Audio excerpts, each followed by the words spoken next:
शिल्पी राज को डरा धमकाकर उसका एमएमएस बनाया गया था। जी हाँ दोस्तों, एमएमएस में साफ साफ दिख रहा है एक लड़का वीडियो कर रहा है और हाथ में डंडा लेकर धमका रहा है, मजबूर कर रहा है शिल्पी राज को। जी हाँ, और ऐसी क्या मजबूरी आ गई शिल्पी राज को, ऐसा क्या जरूरत आ गया शिल्पी राज को कि किसी के कहने पर वैसा काम करना पड़ा। जी हाँ दोस्तों, नमस्कार, मैं प्रकाश कुमार झा और आप देख रहे हैं माई स्मार्ट भोजपुरी। जी हाँ दोस्तों, आप लोग को बता दें, भोजपुरी में जितनी भी लड़कियां काम करती है या काम करने की चाहत रखती है, उन सभी से हम एक ही बात बोलने वाले हैं। आप लोग अपने काम पाने के लिए किसी के साथ शारीरिक संबंध मत बनाइएगा और इतना मजबूर मत होइएगा, भले आप काम करें या ना करें, आगे बढ़े या ना बढ़े।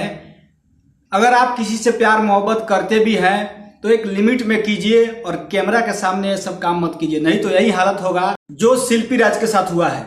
आखिर वो शिल्पी राज के साथ क्या मजबूरी था कि शिल्पी राज वैसे काम करने पर मजबूर हो गई?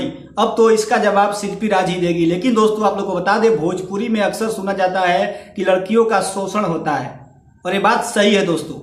तो जितनी भी लड़कियां हैं भोजपुरी में काम करना चाहती हैं या भोजपुरी में काम करती हैं, आप लोग को अगर अपना इज्जत प्यारा हो तो इस सब कांड से थोड़ा बचिएगा। और आज के इस वीडियो में दोस्तों आप सभी के लिए इतना ही जानकारी लेकर आए थे। वीडियो शिल्पी राज का जो एमएमएस बना हुआ है वो डरा धमका कर बना हुआ है। आप एमएमएस में साफ साफ देख सकते हैं, उसमें एक व्यक्ति डंडा लेकर शिल्पी राज को डरा रहा है। अब शिल्पी राज ही इसका खुलासा करेगी कि क्या मजबूरी था और क्या वो माहौल था। तो आज के इस वीडियो में दोस्तों आप सभी के लिए इतना ही जानकारी लेकर आए थे। वीडियो अच्छा लगे तो वीडियो को लाइक जरूर कर दीजिएगा।